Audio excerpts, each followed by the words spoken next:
Bazarına həm də eyni zamanda Hörmüzün idarə edilməsində müəyyən bir hüquq əldə edəcək. Elə bütün bu baş verən proseslər biraz əvvəl də qeyd olunduğu kimi Beynəlxalq Enerji Agentliyinin proqnozuna əsasən Avropaya ciddi təsir göstərəcək. İstəyər deyil, Almaniyadan bağlantı edək. Kommersbankın eksperti Murad Cəlalov bizimlə bağlantıdadır. Murad müəllim, hər vaxtınız xeyir olsun.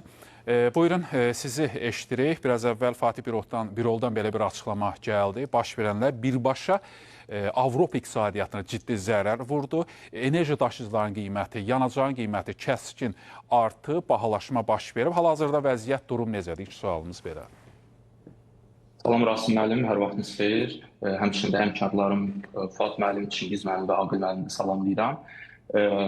Çox belə, necə deyim, buranı son dövrlərdə, son həftələrdə sirkələyən bir mövzu olub.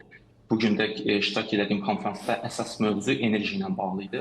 Çünki Avropanın bildiyimiz kimi deməli bərpa olunan enerjilər mənbəyi yoxdur və buna görə də bərpa olunan enerji mənbələri var, hansı ki neft qazdan asılıdır. Ancaq bu sistemi qurmaqdan ötürü bunu uzun illər, uzun zaman kəsiyi tələb edir. Buna görə də bu çıxılmaz bir vəziyyətdə Avropa, Fransa və digər ölkələr əsas çıxış yolunu birbaşa olaraq Çinlə əməkdaşlıqda görürlər. Necə ki biz görürük burada hardasa Amerika uçan tərəf kimi görünsə də, amma unutmayaq ki konflikti başlayan da Amerikadır və bunu idarə edən də Amerikadır.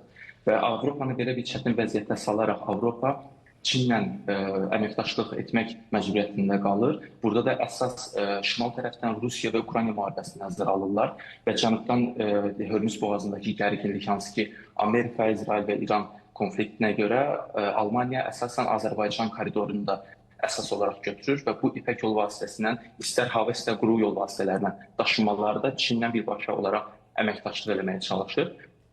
Amma onu da nəzərə alaq ki, bütün enerji mənbələri əsasən Hörmüz boğazından daşındığı üçün Avropada bir çox sahələrdə qiymət artımları baş verir və bugünkü konferansda da belə Lufthansa şirkəti bildiyimiz kimi əsas aparıcı şirkətlərdəndir dünya üzrə və onların özünün ümumi bir kerosin bazası olur və 3 aya qədər orada bir tələbatı ödəmək üçün bir bazadan istifadə olunur. Amma son zamanlarda artıq bunun tükənməsinə görə bu həyəcan təbili çalır Almaniya və nəzərə alsaq ki, maliyyədə belə bir hedging prosesləri var. Hedging etmək olar, amma əvvəlcədən Lufthansa 2026-cı il üçün kerosinin qiymətinin 80%-ni hedge edilib, 2027-ci il üçün isə təqrib olaraq deməli 40%-ə qədər hedge olunubdur. Amma əgər bu müharibə uzun müddət davam edərsə, hətta bu zamanlardan artıq 3 aydan sonradan qiymətlərdə, uçuş qiymətlərində artımlar müşahidə olunacaq. Bu deməli sərnişinlərə də aid olunur və həmçinin də kargo daşımalara da tətbiq olunduğu üçün bütün sahələrə qiymət artımı yeni əlavə bir dalğasını təyin etmiş olacaq. Amma eyni zamanda da Almaniya dövləti deməli yerli əhali üçün kompensasiyalar nəzərdə tutur. Çünki benzinin, dizelin artmasına bütün sahələrə təsir edir. May ayının 1-dən etibarən deməli açıqlamalara görə təqrib olunsun 17 sent benzin qiymətində aşağı salmalar tətbiq oluna bilər və yaxud da hər adama görə 1000 avro kimi kompensasiyalar təyin olunacaqdır. Və bu insanların rifah halını yaxşılaşdırması üçündür. Digər tərəfdən bildirdiyim kimi əsas böyük arenada neft və qazın idxalı labüddür.